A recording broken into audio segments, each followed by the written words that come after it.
여러분 안녕하세요. 은지쌤입니다.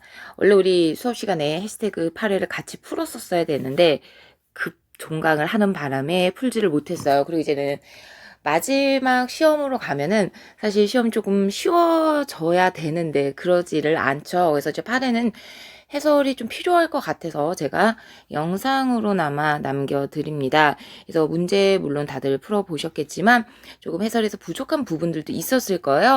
그래서 마무리 이제 잘 하시기 위해서 체크하시면서 보시면 되겠습니다.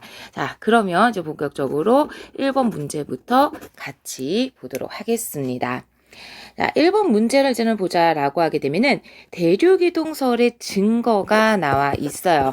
자, 그런데 이 증거가 어떤 증거냐? 이제 문제에 나와 있는 것처럼 육상 파충류 화석의 산출 지역을 나타내는 것이다라는 겁니다. 그래서 서로 떨어져 있는 대륙들에서 이들이 같이 산출된다. 그것은 바로 무엇을 의미하게 되죠? 그렇죠. 원래는 하나로 붙어 있었다라고 하는 걸 의미하게 되는데요. 자, 그러면 우리가 이제 보기를 보면서 옳은 거 하나씩 보도록 하죠. 자, 이 화석 생물은 고생대 초에 번성을 했다. 자, 이게 도대체 언제 번성을 했느냐? 이게 이제 바로 문제의 답이 있어요. 육상파충류잖아요. 육상파충류.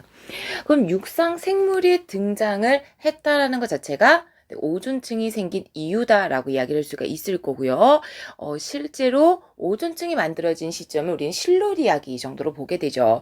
그리고 실제 오존층이 만들어졌을 때도 육상 식물, 송염난류가 먼저 출현을 하게 되고요. 그리고 파충류 같은 경우는 석탄기, 대봉기 후에서 석탄기까지 이제는 출현하는 시기로 보게 됩니다. 그러면 고생대 같은 경우는 초기, 중기, 말기를 어떻게 구분하게 되느냐? 고생대는요, 기가 총 6가지죠. 그래서 2개씩 나눠서 생각을 해두시면 돼요. 그래서 캄브리아기나 오르도비스기 같은 경우는 초기, 그리고 실루리아기, 대봉기 같은 경우는 중기, 그리고 그 이후에 있는 석탄기나 페른기는 후기 정도로 생각을 하시면 되겠습니다. 그래서 기억은 옳지 않은 것이 될 거고요. 자, 다음 ABC 대륙은 과거에 육지로 연결되어 있었다. 그렇죠? 얘네들이 육로를 통해서 왔다 갔다 할 수 있어야 되기 때문에 하나로 연결되어 있었다라고 생각할 수가 있을 거고요. 그리고 이 화석의 산출 지층에서 방추층을 물어보고 있는데 이 방추층 같은 경우는 내 고생대 후기 화석입니다. 그런데 얘는 어디에 사는 녀석이죠? 네, 바다에 사는 녀석이에요. 그래서 방추층 화석이 발견된다라고 하는 것은 해성층이었다라는 의미가 되게 되거든요. 그런데 앞에서도 이야기를 한 것처럼 이것은 육성층이기 때문에 같이 산출이 될 수가 없다라고 이야기를 할 수가 있겠네요. 그래서 옳은 것은요, 니은밖에 없겠죠. 정답 2번 되겠습니다. 자, 그럼 다음 2번째 문제로 넘어가 보도록 하죠. 지층 단면의 일부, 그리고 이제 각각 지질 구조와 특징을 이제 나타냈다라고 되어 있는데 이거는 문제를 약간 바꾸고 가죠. 지질 구조가 아니라 뭘로 바꿔야 될까요? 그렇죠. 태적 구조로 바꿔주시면 되겠습니다. 그러니까 지질 구조다라고 하게 되면은 지각 변동의 흔적을 이야기하는 습곡 단층, 전립, 부정압, 포획이나 관이밥 이런 것들을 의미하게 되죠. 그래서 명확하게는 지질 구조가 아니라 퇴적 구조다라는 거 확인하고 넘어갈게요. 자, 그럼 이제 먼저 A부터 살펴보자라고 하게 되면은 갈라진 구조들은 건조한 환경에서 만들어져 있다. 이게 바로 뭐에 해당을 하게 되죠? 네, 건열에 해당하게 될 거고요. 그림에서 보는 것처럼 네, 쐐기 모양으로 나타나게 됩니다. 자, 다음 B는 사층리가 나타나게 되는데 경사진 층리가 나타나고 있어요. 그런데 지금 B에서의 사층리 모습을 보다 보니까 여기는 뭐가 일어났다라는 걸 알 수가 있죠. 그래서 역전이 일어났다라고 하는 것을 알 수가 있습니다. 자, 그리고 C에서는 점이층리가 있는데 모습은 표시가 되지 않았어요. 그런데 여기에서 지층의 생성 순서를 보자 보니까 네, B, C, A의 순서거든요. 그럼 사인 순서와 비교를 했을 때 우리는 뭐를 알 수가 있냐면 B, C 퇴적이 되고 그리고 A가 퇴적되기 전에 뭐가 일어났다? 네, 역전이 일어났다라고 하는 것을 알 수가 있습니다. 자, 그렇기 때문에 B 지층과 C 지층 그리고 A와 이 둘은 어떤 관계라는 얘기죠? 시간적 단절이 존재하는 부정합이다라고 이야기를 할 수가 있어요. 자, 그러면 보기를 보면서 옳은 것 하나씩 체크해보죠. 자, A는 주로 사암에서 발견된다. 자, 건열이죠. 그래서 건열 같은 경우는 주로 어디에서 발견이 되냐면 점토층에서 발견이 잘 됩니다.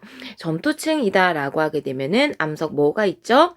셰일이라든지 아니면 이암 이런 곳에서 잘 발견되지 사암의 경우는 건열이 발견이 되기가 어렵죠. 기억 옳지 않은 것될 거고. 자, 그 다음에 사층리에서 물이 흐른 방향을 지금 물어보고 있는데 물이 흐른 방향은 항상 어떻게 생각을 하시면 되냐면요.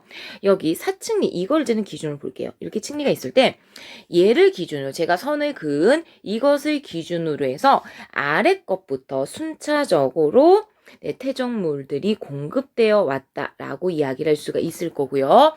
그렇다라고 하는 것은 물이라든지 바람의 방향 또한 역시 퇴적물의 공급 방향과 서로 일치한다라고 이야기를 할 수가 있습니다.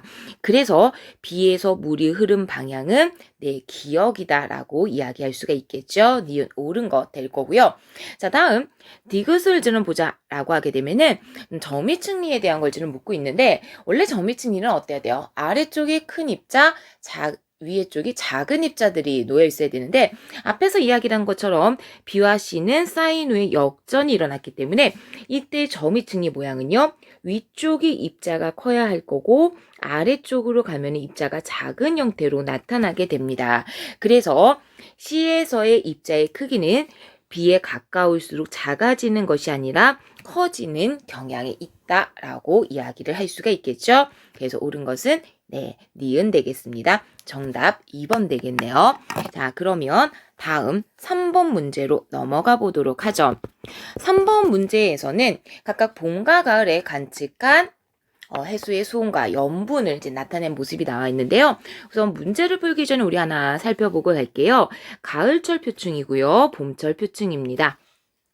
표층 수온 같은 경우는 태양 복사 에너지의 영향을 가장 많이 받게 되죠. 그래서 위도에 따라서 뭐 달라진다라든지 이런 변화가 나타나게 되는데 이때 계절에 따른 변화를 살펴보자라고 하게 되면은 해수, 물은 대륙에 비해서 비열이 크기 때문에 온도 변화가 상대적으로 느리게 나타납니다. 그렇기 때문에 봄과 가을을 비교했을 때 가을은 아직 수온이 떨어지기 전이에요. 그러니까 여름에서 가을 넘어오면서 떨어지기 전이기 때문에 가을철 표층 수온이 평균적으로 봄철보다 더 높게 나타난다는 거 한 가지 사실 기억을 하고 가시면 되겠습니다.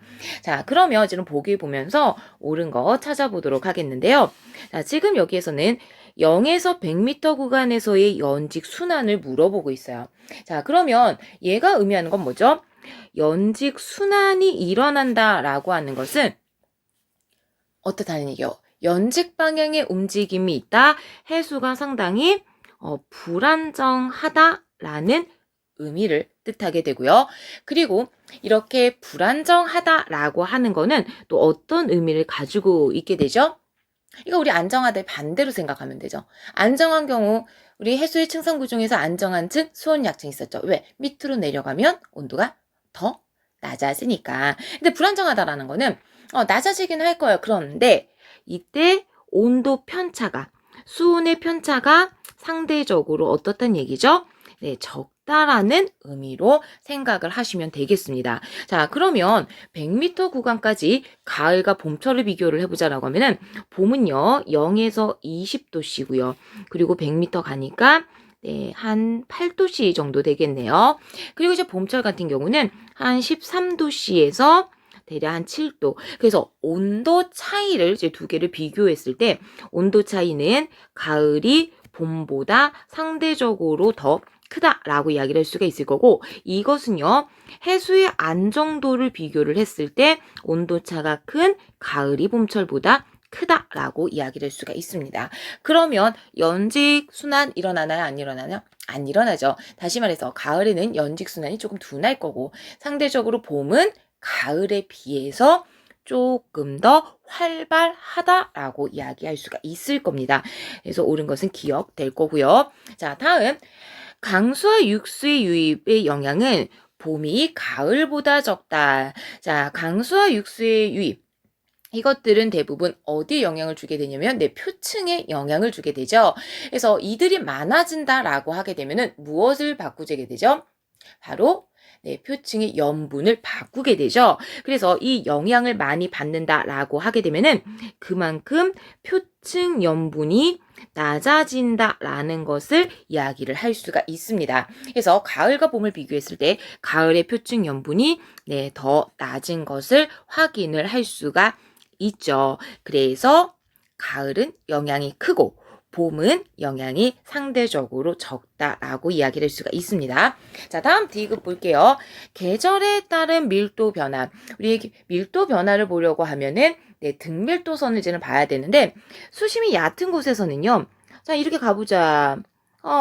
밀도 변화 크게 나타나요. 그 얘네도 봄과 가을 차이도 커요. 그런데 대략 200에서부터 시작을 하게 되면은 밀도 변화가 거의 나타나지 않는 것을 볼 수가 있습니다. 다시 말해서 계절에 따른 밀도 변화는 수심이 깊을수록 큰 것이 아니라 작다라고 이야기를 할 수가 있겠죠. 그래서 기억과 니은 정답은 3번 되겠습니다.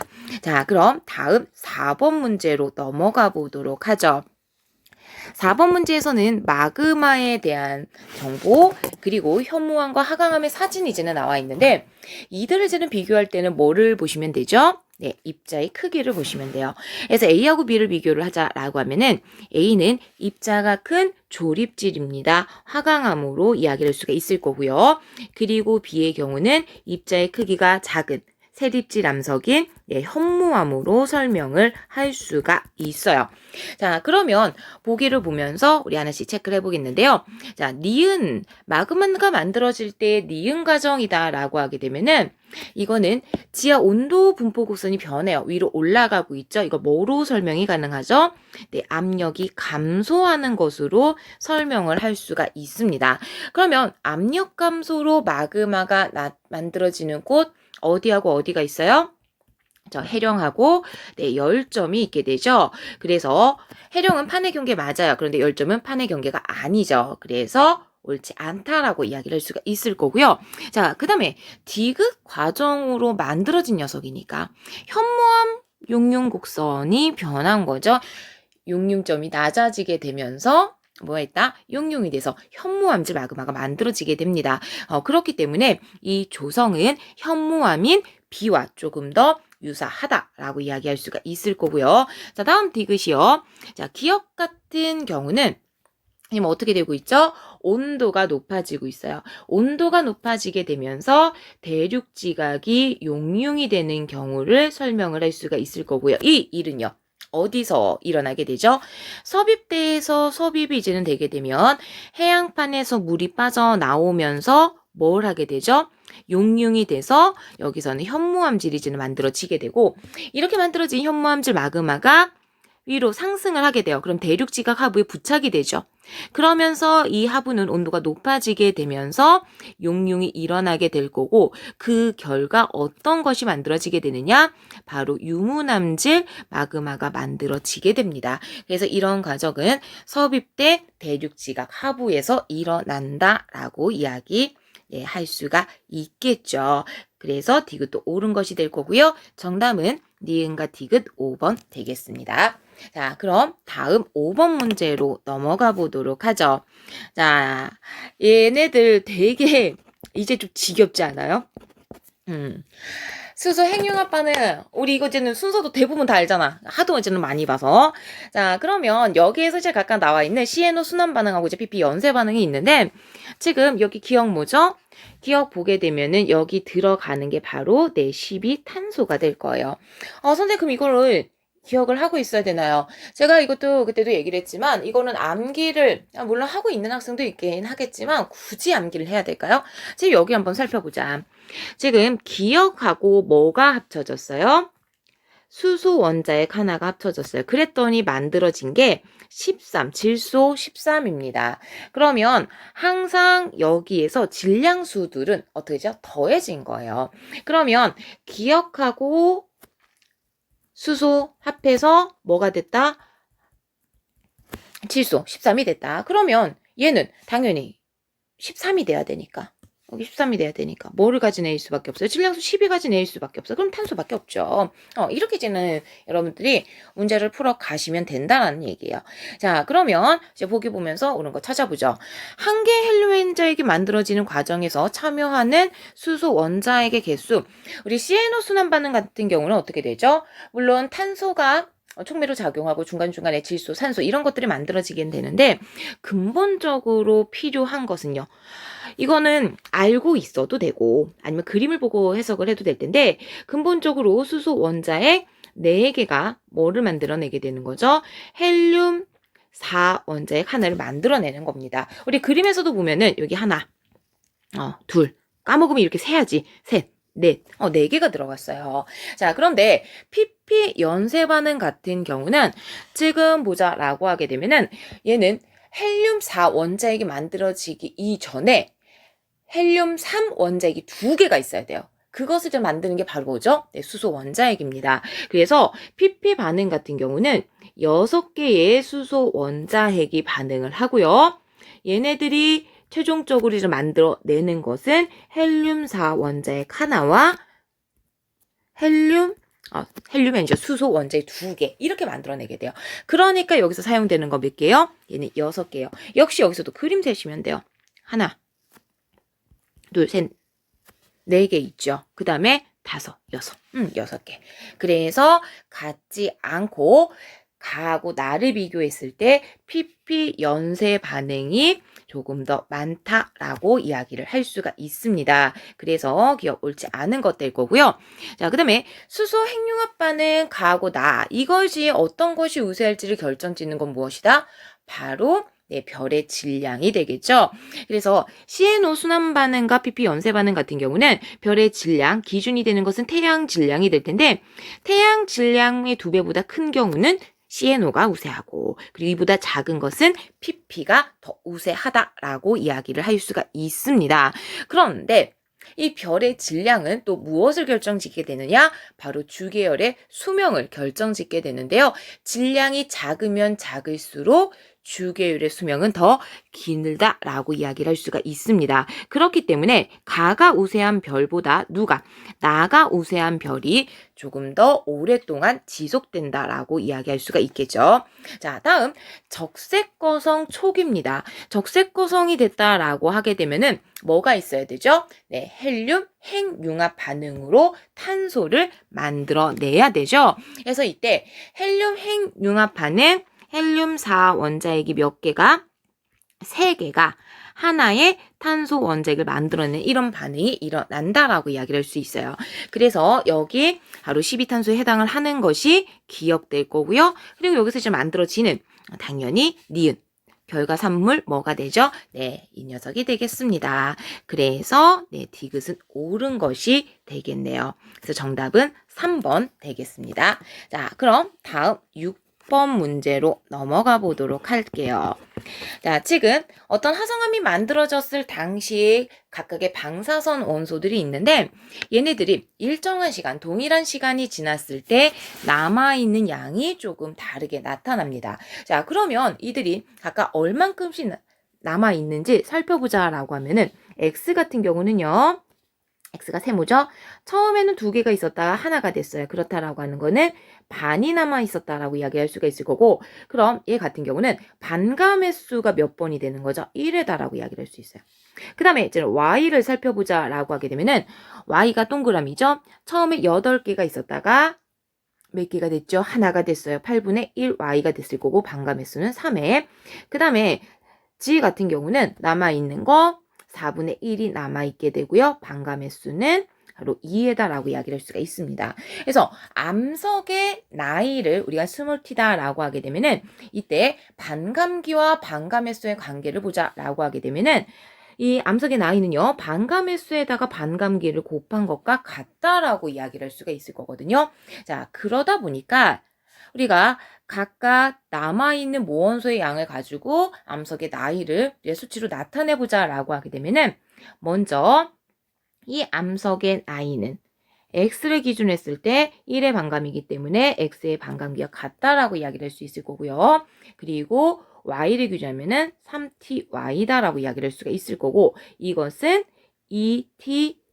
지다 이렇게 나타낼 수가 있습니다. 자, 그러면 이때 얘네들이 주는 반감기의 비율이 조금 다르게 나타나게 되죠. 그래서 반감기 X가 가장 길고 Y가 가장 짧다라고 이야기를 할 수가 있습니다. 자, 그러면 이제 보기를 보면서 옳은 거 찾아보겠는데요.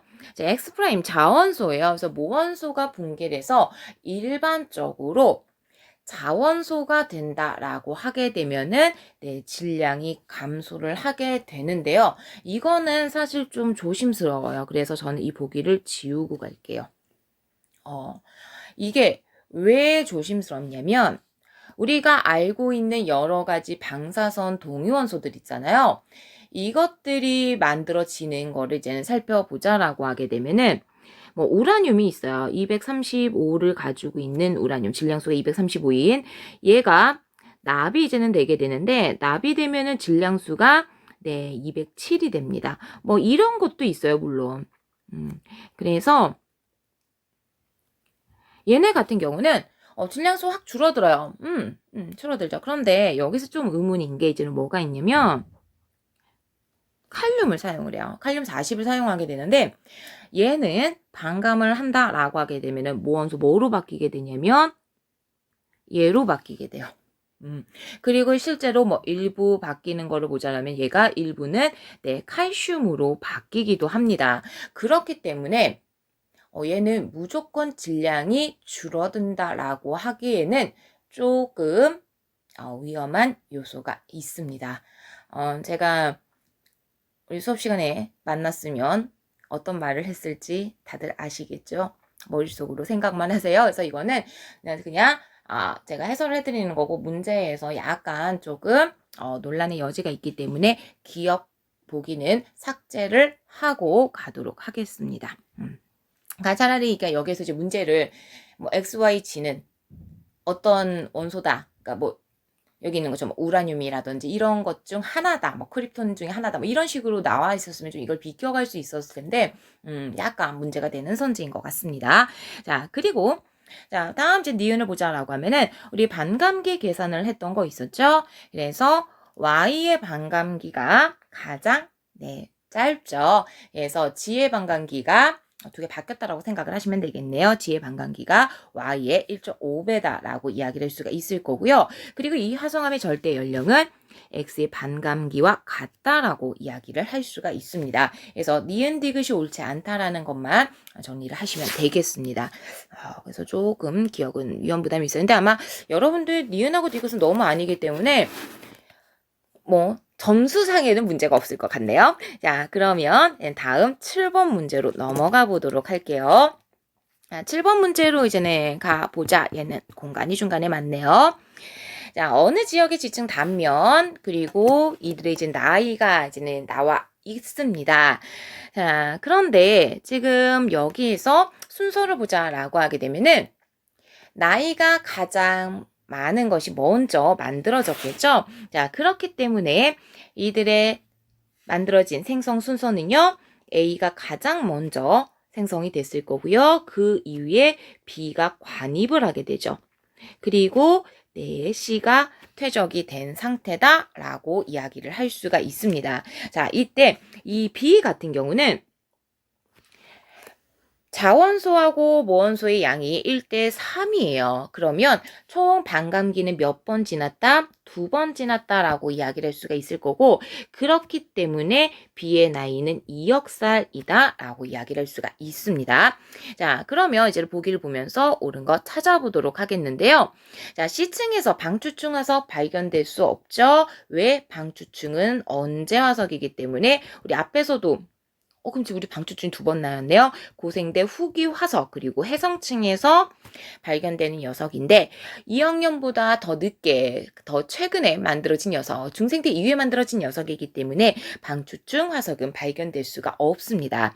자, 그리고 A층과 B층의 경계에는 변성암이 나타난다. 지금 A가 있는 상태에서 B가 관입을 해서 들어오게 되거든요. 그럼 관입을 한다라고 하게 되면은 뜨거운 마그마가 A하고 접촉을 하게 되면서 이것에 의한 접촉 변성 그리고 접촉 변성은 뭐 때문에 나타나게 되죠? 열에 의해서 나타나게 되죠? 그래서 A 하부에 변성된 영역이 나타날 수가 있습니다. 자, 다음 C층에는 B층의 일부가 포함되어 있다. 자, 이거는 포획감을 좀 물어보는 건데 포획감 같은 경우는요.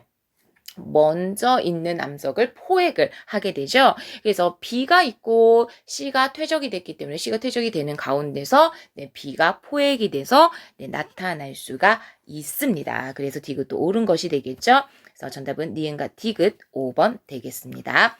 자, 다음 8번 문제로 넘어가 보도록 하죠. 자, 8번 문제도 꽤 까다로웠을 것 같아요.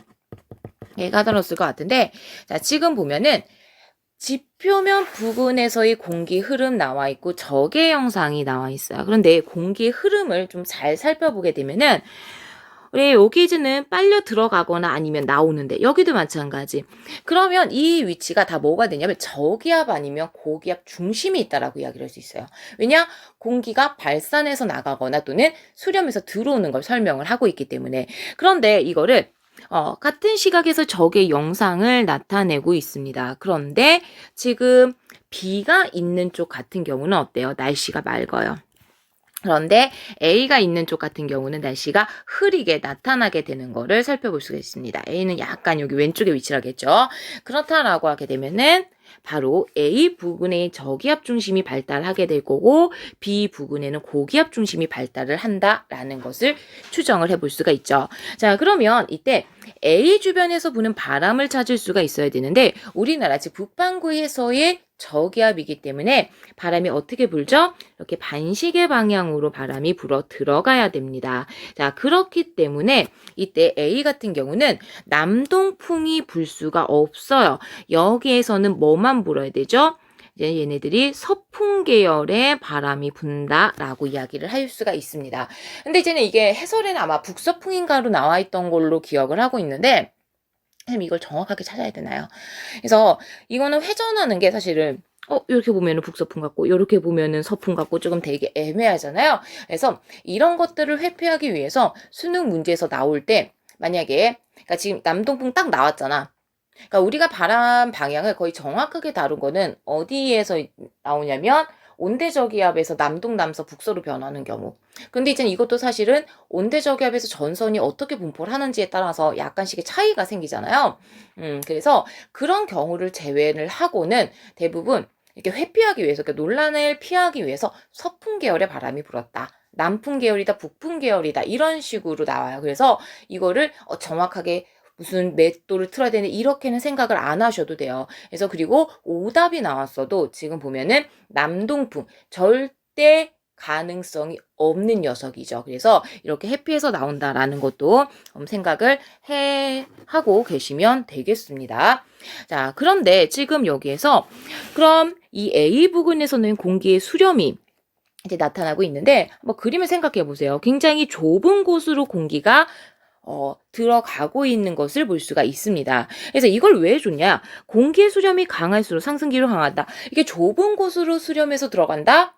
상승기류가 그만큼 강해질 거기 때문에 여기에선 주로 어떤 구름이 발달할 것이냐? 저근형 구름이 발달을 할 것이다. 이거를 지금 두기 위한 키였어요. 자, 그리고 이때 그래서 뭐 디귿은 일단 옳은 거 체크를 하고 넘어갈 거고요. B 같은 경우는 고기압 중심이 위치를 하고 있기 때문에 당연히 어떤 방향으로 시계 방향으로 공기의 흐름이 나타난다라고 이야기를 할 수가 있겠죠.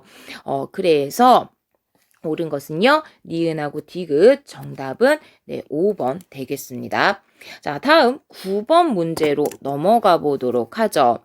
자, 9번 문제는 좀 생각을 여러분들이 많이 하셨어야 돼요. 이거는 자료를 완벽하게 해석을 하라는 문제였어요.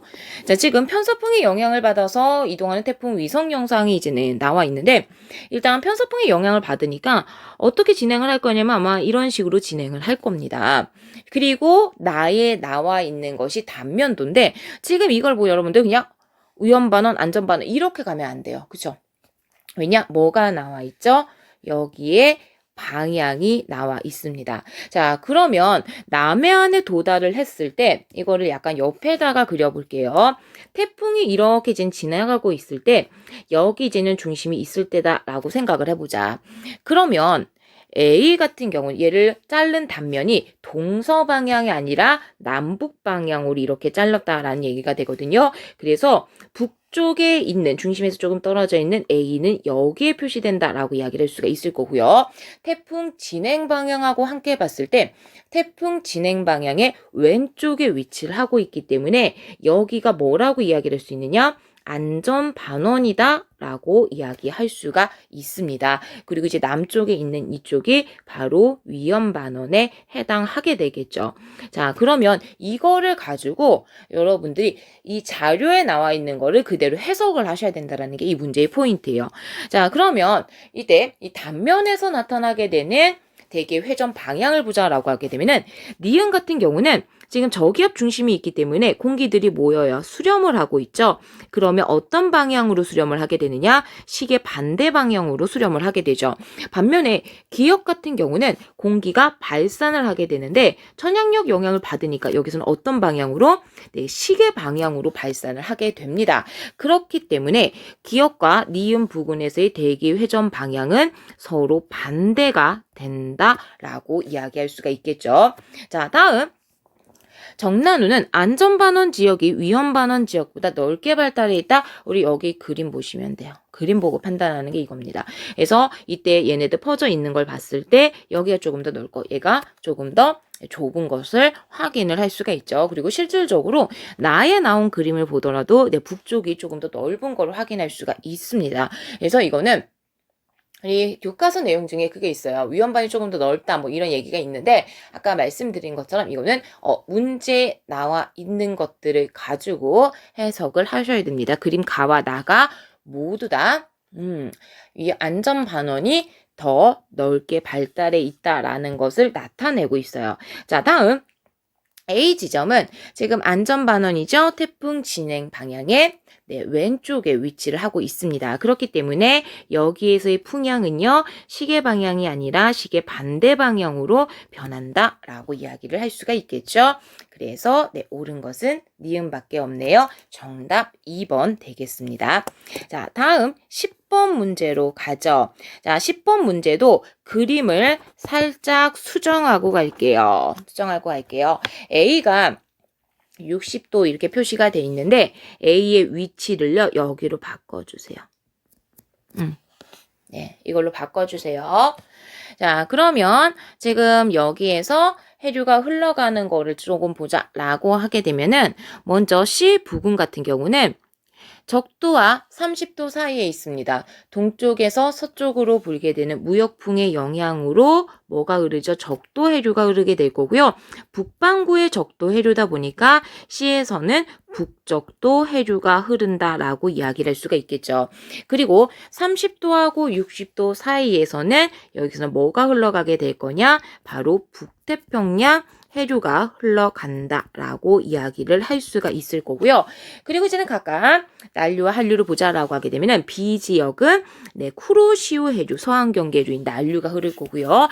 D 같은 경우는 캘리포니아 해류, 동안 경계류인 한류가 흐른다라고 이야기를 할 수가 있습니다. 자, 그런데 여기에서 얘네들은 지금 제가 그린 거는 아열대 순환이기는 하지만 위쪽에 좀 확장을 해서 그린다라고 하게 되면은 북반구에서는 아한대 순환까지 나타나게 돼요. 그러다 보니까 여기 해류들이 이런 식으로 시계 반대 방향으로 아한대 순환이 만들어지게 됩니다. 그러다 보니까 이 A, 우리가 수정한 이 위치에서는 두 해수가 수렴을 하게 될 거고 수렴을 한다. 난류와 한류가 만나는 조경수역에 해당을 하게 되죠. 그래서 이렇게 조경수역은 서로 다른, 수온이 다른 해수들이 만나기 때문에 반드시 해수 온도 차이가 어때요? 클 수밖에 없어요. 근데 이게 조경수역 뭐 이런 것만 아니라 우리 대기에서도 어떻죠? 수렴대가 위치를 한다라고 하게 되면은 서로 다른 곳에서 기온이 다른 공기들이 모여들기 때문에 남북 간의 온도차 어떻게 돼요? 여기도 크게 돼요. 얘도 역시 마찬가지입니다. 자, 그러면 보기 보면서 이런 거 하나씩 체크를 할게요. C 해역에 흐르는 것은 북태평양 해류가 아니라 북쪽 이것도 해류에 해당하게 될 거고요.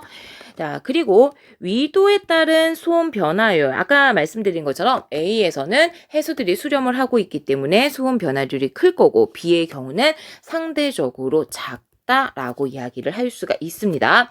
자, 다음 디귿이요.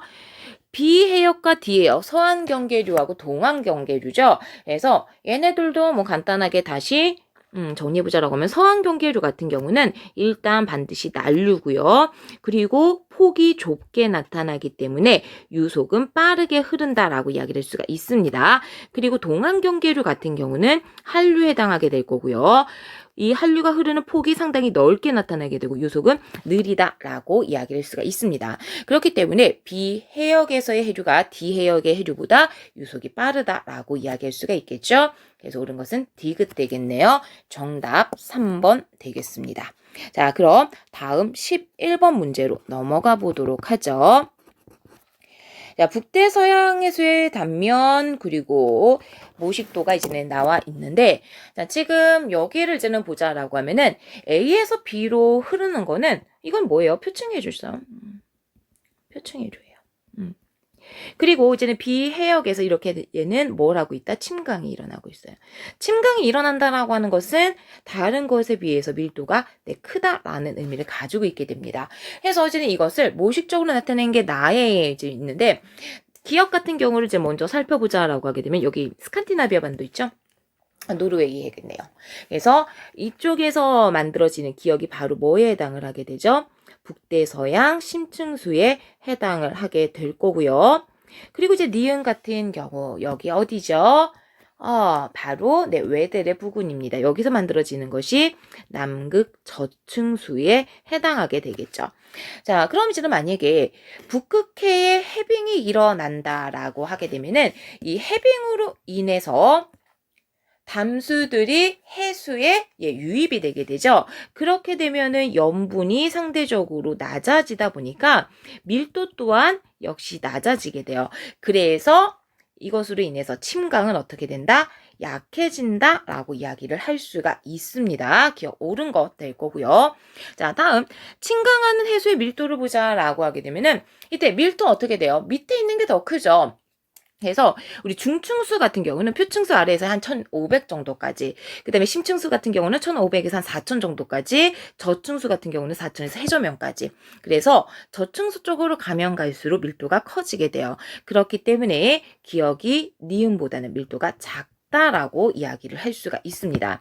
자, 다음 디귿이요. A의 흐름이 약해져요. 얘가 약해지면 어떻게 되죠? 위쪽에서 용승도, 표시가 되지만 용승도 약해지게 될 거고, 그 결과 표층해류도 약해지게 돼요. 그러면 약해진다라고 하는 것은 A에서 따뜻한 열을 B 쪽으로 공급을 해줘야 되는데 그게 차단된다는 얘기예요. 그렇기 때문에 두 개의 열교환이 확실하게 일어나지 않기 때문에 수온 차이는 커진다라고 이야기를 할 수가 있습니다. 그래서 옳은 것은 기억과 디귿 정답 4번 되겠네요. 자, 다음 12번 문제로 넘어가 보도록 하죠. 지금 암흑 에너지 효과를 고려하지 않은 거래요. 자, 이게 이제 되게 중요하죠. 암흑 에너지 효과를 고려하지 않았다라고 하는 것은 뭐가 배제가 된다는 얘기죠? 가속 팽창이 배제가 된다라는 얘기입니다. 그래서 얘네들은 모두 다 뭐가 일어나야 되느냐? 감속 팽창으로 일단 설명을 할 수가 있을 거고, 암흑 에너지가 고려가 되지 않았기 때문에 우주의 평균 밀도는 우주의 물질 밀도와 같다라고 이야기를 할 수가 있습니다. 자, 그러면 여기에서 우선 나부터 그림을 살펴보자라고 하면은 기하학적인 구조를 봤을 때 말 안장 모양을 가지고 있죠. 그러면 이때 밀도 변수의 경우는 어때야 되죠? 1보다 작다라고 이야기를 할 수가 있어요. 자, 그런데 이 가와 다에서 A와 B를 봤을 때 A 값이 더 크대요. 그렇다라고 하는 것은 A가 1보다 크다라는 의미가 될 거고 B는 1과 같다라고 이야기를 할 수가 있습니다.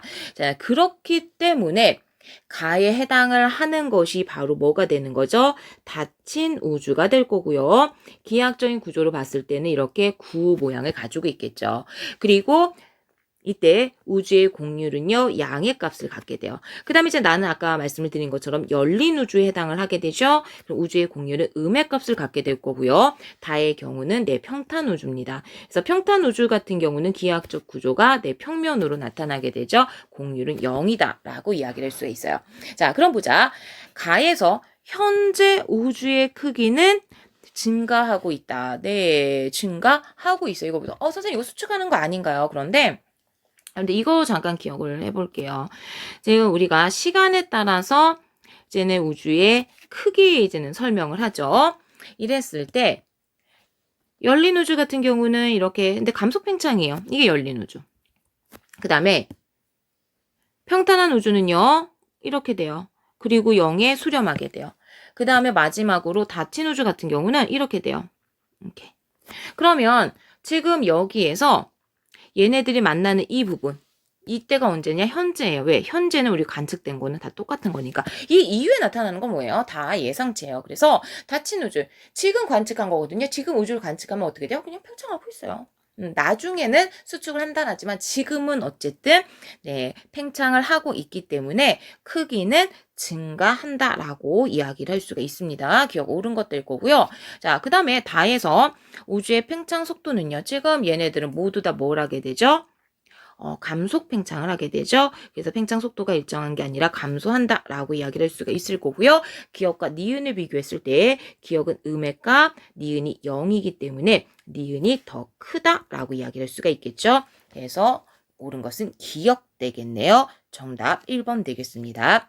자, 다음 13번으로 넘어가 보죠. 지금 같은 성단 내에 별들이 이제는 나와 있고요. 각각 A하고 C가 단위 시간 동안에 방출하는 에너지 이렇게 이제는 나와 있는데 지금 A하고 C를 찾자라고 하게 되면은 먼저 C가 표면 온도가 어때요? 더 높아요. C의 표면 온도가 얼만큼에 해당을 하냐? 1000K에 해당을 하게 되고요. 그리고 이때 A의 온도는 이보다 더 뭐하다라고 이야기를 할 수 있죠? 작다라고 이야기를 할 수가 있습니다. 자, 그런데 얘네들을 이제는 보자라고 하면은 우리 각각 최대 방출 세기를 가진 파장 영역대, 이건 뭐에 의해서 결정되죠? 표면 온도에 의해서 결정되게 되는데 빈의 변이 법칙을 따르자라고 하게 되면은 표면 온도와 람다 맥스의 관계, 어떤 관계가 있죠? 서로 반비례하는 관계가 있어요. 그래서 표면 온도가 높은 C가 바로 기억의 모습이 될 거고 A가 니은의 모습이다라고 이야기를 할 수가 있습니다. 그런데 먼저 C 같은 경우는 290이고요. A 같은 경우는 580 나노미터에서 최대 방출 세기를 가지고 있는 파장을 내게 되거든요. 자, 그러다 보니까 이때 얘네들의 B는요, 1대 2죠. 그러면 표면 온도의 B는 몇 대 몇이 된다?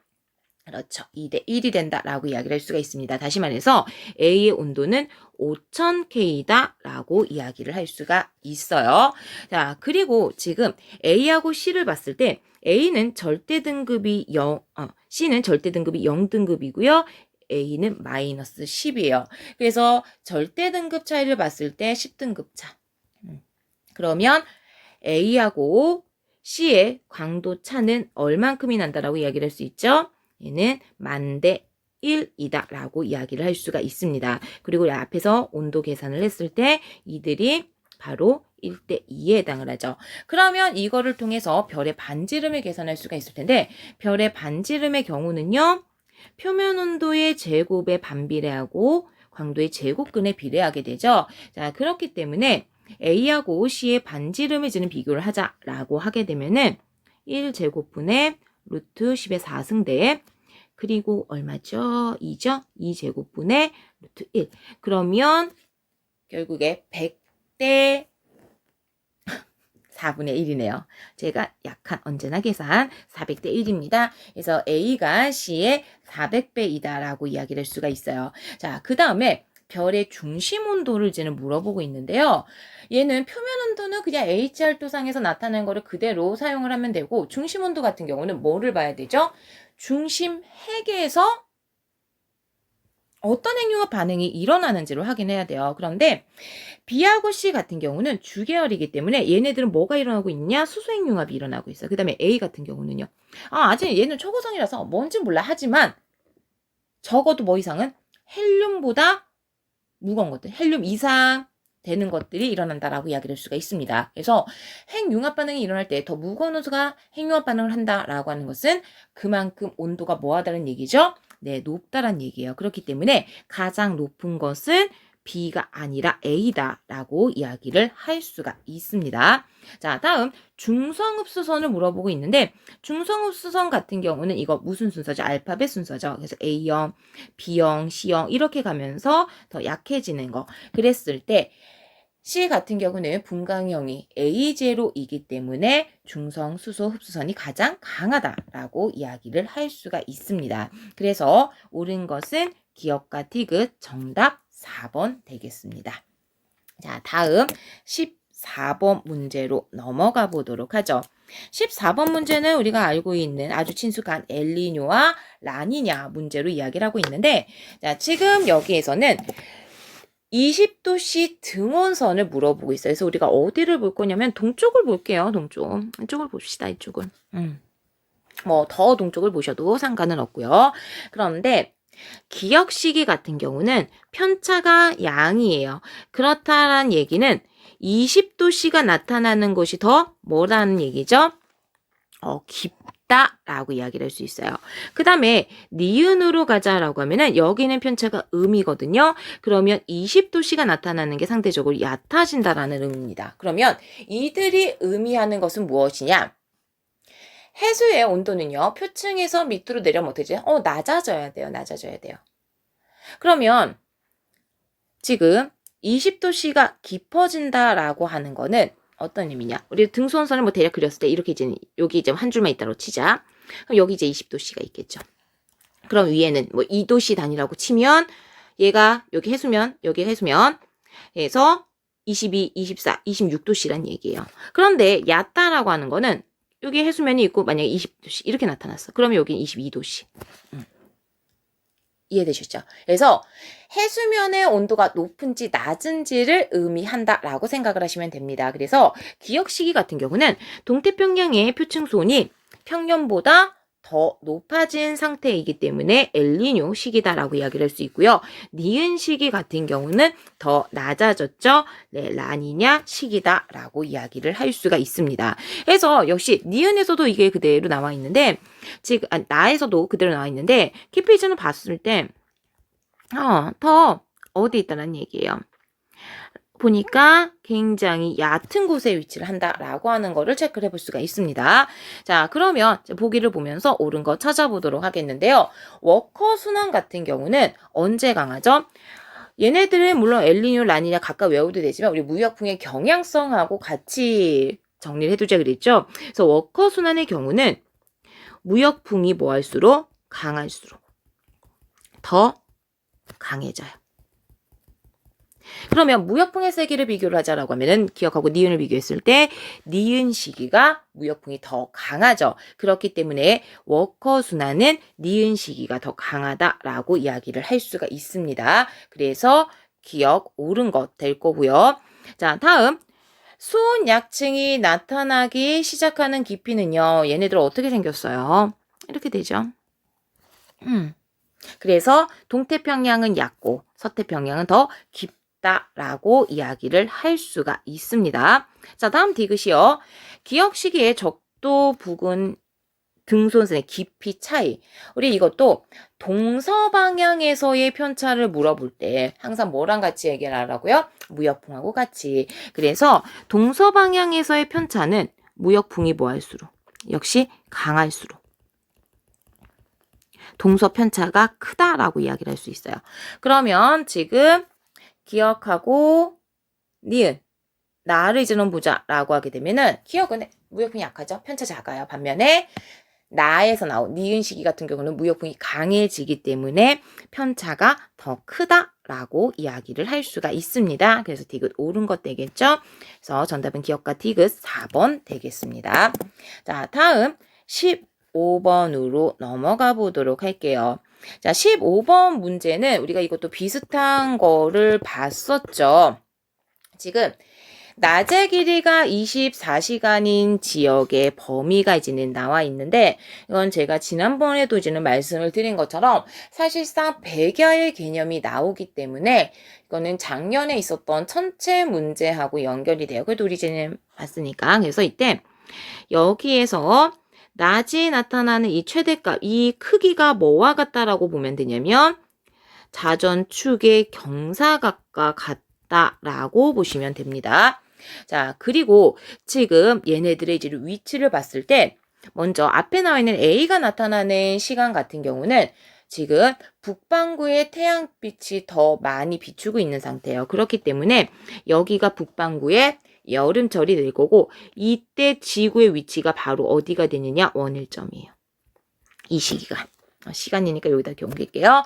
그 다음에 B 이 시기, 이게 이제는 뭐가 되느냐? 근일점이다 라고 이야기를 할 수가 있습니다. 자, 그러면 지금 1년 중에서 A가 나타나는 기간, B가 나타나는 기간, 이거를 비교를 하자라고 했는데, 우리 대략 봄에서 가을까지 6개월, 가을에서 다시 봄까지 6개월, 이렇게 얘기를 하잖아요. 왜? 지구 공전주기 1년에서 반띵하니까. 그런데 실제로 지구가 모든 곳을 같은 속도로 공전을 하고 있는 게 아니죠. 태양과의 거리에 따라서 속도가 달라지게 돼요. 자, 그러면 이거를 우리가 지구의 공전 궤도다라고 하고요. 그리고 이제 태양 같은 경우는 이제 한쪽에 있어, 한쪽. 그리고 여기에서 태양과 가까운 이 위치가 근일점, 얘가 원일점. 그러면 A 시기는 어떻게 있어야 돼? 원일점 부근을 지나고 있어야 돼요. 원일점 부근을 지나고 있기 때문에 A 나타나는 구간은 여기예요. 그 다음에 B 같은 경우는 근일점을 지나야 하기 때문에 여기를 지난다는 얘기예요. 그래서 얘네가 1년이기는 하지만 가까운 근일점에서 속도가 제일 빨라요. 그리고 가장 먼 원일점의 속도가 가장 느려요. 그러다 보니까 이걸 똑같이 6개월씩 동등하게 나눠 갖는 것이 아니라 A 구간을 지날 때, A가 나타날 때는 6개월보다 조금 더 길어지게 될 거고요. 더 오래 지나야 되니까. 그리고 B 구간이 나타날 때는 6개월보다 조금 짧아진다라고 이야기를 할 수가 있습니다.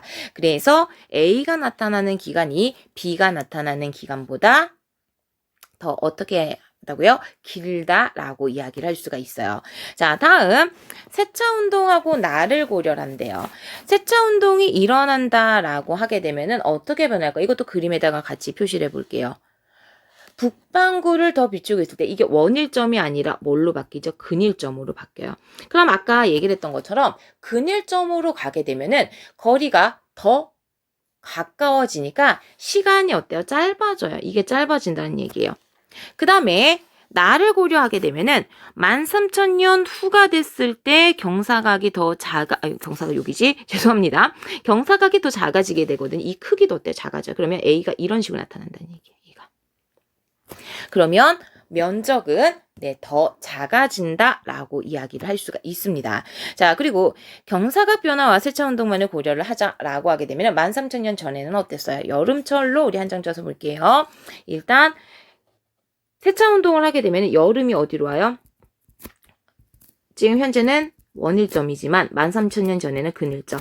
그러면 거리가 가까워지니까 기온이 높아져요. 게다가 13,000년 전에는 자전축의 기울기 또한 더 크게 나타나게 되죠. 그러면 여름철 고도도 더 높아지기 때문에 이거에 의해서도 기온이 더 높아지게 됩니다. 즉 13,000년 전은 현재보다 여름이 더 뜨거웠다는 얘기예요. 그럼 겨울은 더 추웠을 거고 결과적으로 13,000년 전에 연교차가 더 컸다라고 이야기를 할 수가 있겠죠. 그래서 기니디가 모두 다 옳은 것이 되겠습니다. 정답 5번 되겠네요. 자, 다음 16번으로 넘어가 보도록 하죠. 16번 문제에서는 각각 별의 주계열성에서의 시간에 따른 이제 변화를 설명을 하고 있습니다. 그래서 주계열성이 된 직후 이때는 어때요? 중심에서 막 수소핵융합이 시작되기 전이니까 시작된 그 순간 딱 그 찰나이다 보니까 중심하고 주변하고 차이가 별로 없어요. 이게 이제는 바로 직후라고 이야기를 할 수가 있을 거고, 시간이 지나게 되면 중심부에서 수소 핵융합 반응이 일어나게 되면서 수소의 양은 줄어들게 되고 헬륨의 양이 증가하게 되죠. 그래서 순차적으로 가자라고 하면 나가 50억 년 후가 될 거고 가가 100억 년 후다라고 이야기를 할 수가 있습니다. 그런데 이 시간이 지나게 되면은 수소 핵융합은 어때요? 계속 일어나게 돼요. 그런데 수소 핵융합이 일어난다라고 하게 되면은 질량이 뭐하죠? 줄어드는 질량 결손이 일어나게 돼요. 질량 결손이 일어난다라고 하는 것은 질량 작아진다. 즉 가와 달을 비교하게 되면은 가가 됐을 때 100억 년 후가 됐을 때는 질량이 많이 감소한 상태다라고 이야기를 할 수가 있습니다. 그렇기 때문에 다가 가장 크다라고 이야기를 할 수가 있을 거고 가의 순서로 가면서 질량은 작아진다라고 이야기할 수가 있습니다. 자, 다음 나 시기에 별의 내부 기체 압력과 중력의 크기는 같다. 지금 주계열이니까 이게 지금 바로 어떤 상태죠? 정력학적 평형 상태예요. 그래서 크기가 거의 일정하게 유지된다라고 이야기를 할 수가 있을 거고, 그 다음에 다에서 중심의 헬륨이, 다는 아직 핵융합 반응이 일어난 게 딱 그 찰나거든요. 그래서 이때 헬륨은 뭐가 되죠? 우주 공간에 있던 헬륨입니다. 그래서 이거는 약간 처음 만들어서 생긴 우주 공간에 있던 헬륨이고, 제가 무슨 말 하려냐면 이거 그림이 약간 수정하고 갈게요. 좀 마음에 안 들어. 아이고, 이런 말 조심해야 되는데, 우리 우주에는요 수소하고 헬륨의 질량비가 3대 1이죠. 그래서 이거를 약간 이렇게 내려야 될 것 같아요. 좀 내리는 게 보기 좋지 않겠어요? 옆에 스케일이 로그 스케일인가? 스케일이 등 스케일이 아닌가? 그래서 어쨌든 그래서 이때는 수소 핵융합 반응이 아니라 원래 우주 공간에 있었던 헬륨들이 그대로 있다라고 이야기를 할 수가 있습니다. 그래서 옳은 것은 니은 되겠죠? 정답 2번 되겠네요. 자, 다음 17번 문제로 넘어가 보도록 하죠. 제가 너무나 좋아하는 계산이 나와 있습니다. 자, 허블 법칙을 만족을 하는 녀석이 나와 있고, 그리고 고유 파장이 같대요. 그다음에 이제는 허블 법칙을 만족을 시켰을 때 지금 지구와 거리가 나의 3배가 된다라는 거니까 이때도 생각을 해볼 수 있는 게 적색 편이 이 값의 경우도 몇 배란 얘기죠? 3배가 된다라고 이야기를 할 수가 있습니다.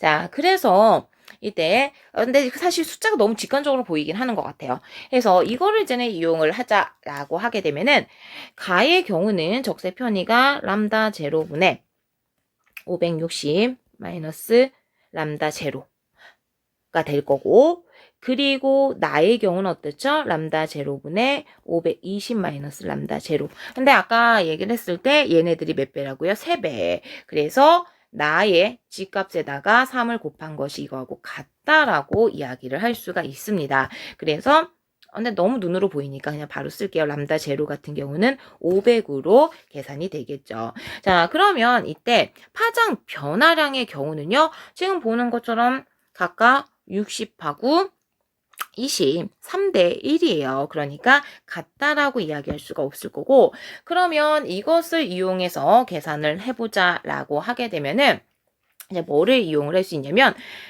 얘네들은 G값을 계산을 하면은 우리가 후퇴 속도 계산을 할 수가 있죠. 그래서 나의 후퇴 속도를 계산을 하자라고 하게 되면은 어차피 500분의 520 마이너스 500 밝힌 C에 해당을 하게 될 거고요.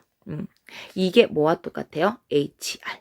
그리고 이 거리가 얼마가 되는 거죠? 지금 떨어져 있는 게 200메가파섹에 해당을 합니다. 그래서 결국에 허블 상수의 경우는요. 500분의 20 곱하기 C 곱하기 1 이렇게 계산이 되겠네요. 그러면 뭐 제가 이거를 굳이 더 가지는 않을 거고요. 60으로 나올 겁니다. 그래서 옳은 것은 니은하고 디귿 정답 4번 되겠죠. 자, 다음 18번 문제로 넘어가 보도록 하겠습니다. 지금 고지자기를 분석하는 것이 나와 있는데, 자, 지금 해저 지각의 연령과 복각을 나타내고 있는데, 여기 연령 0이 있는 곳을 봤을 때 여기가 뭐라는 걸 알 수 있어요? 네, 해령이다라고 하는 것을 알 수가 있습니다. 그리고 각각 이렇게 해령 주변에 있는 해양지각의 고지자기 복각 같은 경우는 뭐를 확인을 해주게 되냐면 지금 현재 위치를 알려주는 것이 아니라 생성 당시, 그리고 얘네들이 만들어지는 곳이 어디예요? 해령이죠. 그래서 생성 당시 해령의 복각이에요. 그러니까 이걸 통해서 위치를 알 수가 있다라는 얘기예요. 자, 그러면 지금 여기서 각각 지각에 남아있는 복각이 모두 다 다릅니다. 그렇다라고 하는 것은 해령이 이동을 했다라는 거거든요. 그래서 과거의 정자극기 마이너스 37이에요. 마이너스 35. 그리고 이게는 역자극기지만 이거를 부정을 하자면 마이너스 24로 생각할 수 있고요. 21이에요. 그러면 최근으로 오게 되면서 복각의 크기가 뭐 하고 있는 상태죠? 복각의 크기가 감소하고 있는 상태예요. 복각의 크기가 감소한다. 어디로 이동했다? 저위도로 이동을 했다라는 의미인데 지금 얘네들은 모두 다 음의 값을 가지고 있으니까 남반구거든요. 그래서 남반구에서 저위도로 움직인다라고 하는 거는 어떤 의미죠? 네, 북쪽으로 이동을 한다라는 의미가 됩니다. 그래서 기억 옳은 것 될 거고요. 자, 그 다음에 B지점 같은 경우는 얘네들이 한 방향 계속 이동을 했잖아요. 그러면 여기서 얘기를 했을 때 얘는 뭐가 될까? 이 둘 사이 값이 될 거 37하고 35 사이로 얘기를 할 수가 있어요. 24보다 작을 수가 없습니다.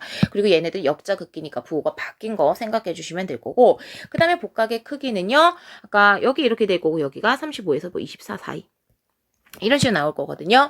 그래서 복각의 크기는 더 고위도에 있었던 B 지점이 크고 A 지점이 더 작다라고 이야기를 할 수가 있습니다. 그래서 옳은 것은 기억 정답 1번 되겠네요.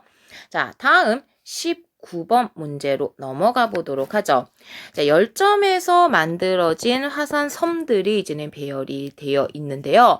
이 열점에서 섬들 배열되어 있는 걸 보면 뭐를 알 수가 있냐면 판의 이동 방향을 유추를 할 수가 있습니다. 그래서 나이가 많은 쪽으로 가는 것이 이동 방향. 그래서 지금 보니까 A부터 보게 되면 A1이 나이가 제일 많고요.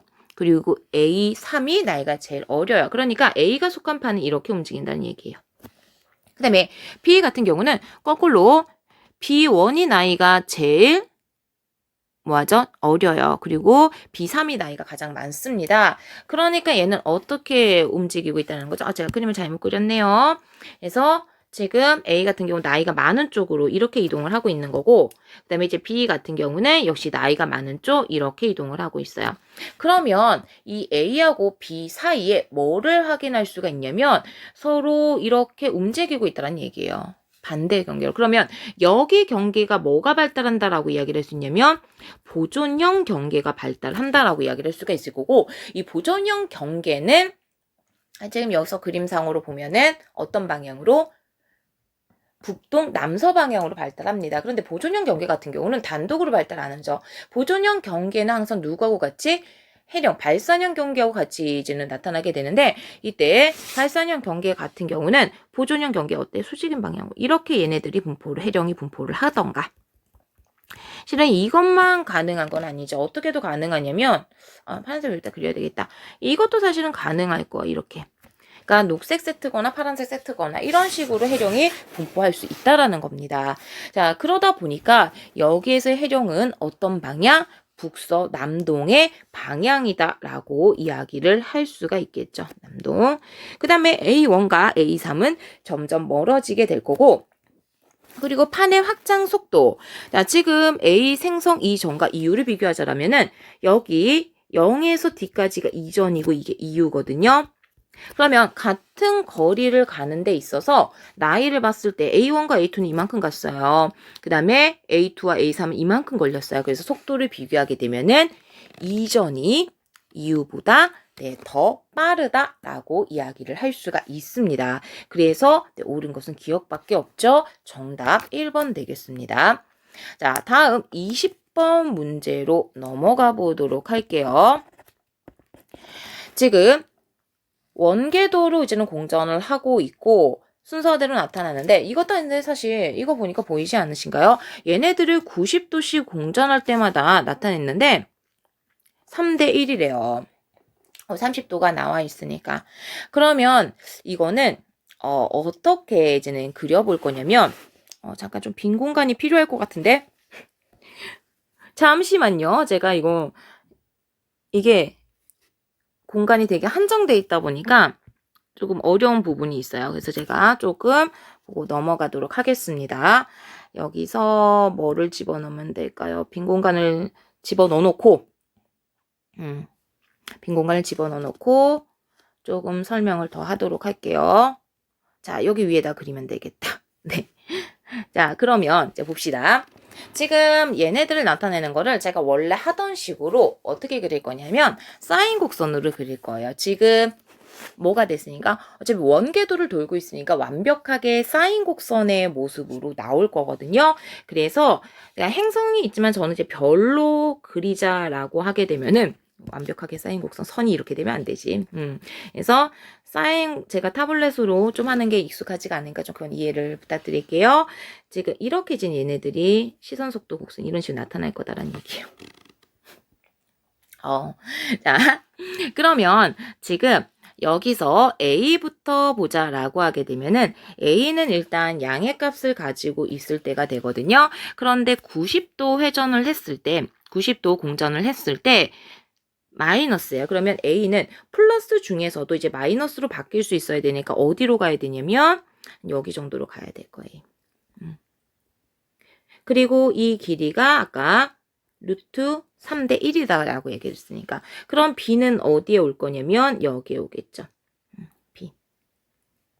B 여기 있을 거고 이 크기 2분의 1로 이야기를 할 수가 있습니다. 자, 그 다음에 여기서 또 2파이로 움직이는 거잖아요. 2분의 파이로 움직이는 거잖아요. 그럼 C 같은 경우는 어디가 될 거냐면 C의 위치는 여기가 될 거예요. 그래서 이 길이 역시 루트 3으로 이야기할 수가 있을 거고요. 그러면 D 같은 경우는 여기서 2분의 파이 움직여야 되겠죠? T 여기로 오겠죠. T. 그리고 역시 여기는 1에 해당을 하게 됩니다. 오케이? 오셨나요? 자, 그러면 지금 여기서 가에서를 보자라고 하게 되면은 지금 행성만 나와 있긴 하지만 여기다가 별을 그려보자라고 하면 별은 지금 반대편에 이렇게 있을 거거든요. 이게 별이에요, 별. 그리고 행성은 멀어지죠. 별은 뭐하고 있어요? 가까워지고 있어요. 그럼 별이 여기에서 지금 가까워지고 있을 때 얼마? 30도. 어차피 각은 똑같을 테니까 이 각하고 이 각은 같을 수밖에 없으니까요. 그러면 얘가 어디가 되느냐? 지금 여기가 별이 여기 왔을 때가 최대값을 가질 때죠. 그리고 가까워지고 있을 때 최대값 지금 녹색으로 표시한 게 바로 이 부분이에요. 그러면 여기서 30도 이전이니까 가에 나와 있는 거는 30도 이전 여기로 이야기를 할 수 있겠죠. 그래서 B하고 C 사이에 해당한다라고 이야기를 할 수가 있습니다. 일단 기억 옳은 것 될 거고요. 자, 다음 지구에서 중심별까지의 거리를 보자라고 하게 되면은 이것도 뭐 역시 그림을 그대로 그려보죠. B 같은 경우는 어디에 있을 때는 우리 가 표시했으니까 B는 여기서 30도 떨어졌을 때 별 여기예요. 그 다음에 C는 여기서 얼마 움직여야 되죠? B에서 C로 오는 거는 90도 움직였잖아요. C하고 A구나. 네. 그래서 C는 지금 여기 있어요. C 여기로 가죠. 그럼 A는요. 역시 지금 얘네 차이 180도죠. A 여기 있겠네요. 그래서 별하고 지구의 거리가 더 가까운 거는 C일 때다라고 이야기를 할 수가 있습니다. 니은 옳은 것 될 거고요. 자, 그 다음에 가일 때 C에서의 파장 변화. 자, 지금 우리 앞에서 미리 그려놨었죠? 얘네들은 루트 3에 해당하는 것만큼 같다라고 이야기를 할 수가 있습니다. 그래서 기니 D가 모두 다 옳은 것이 되겠네요.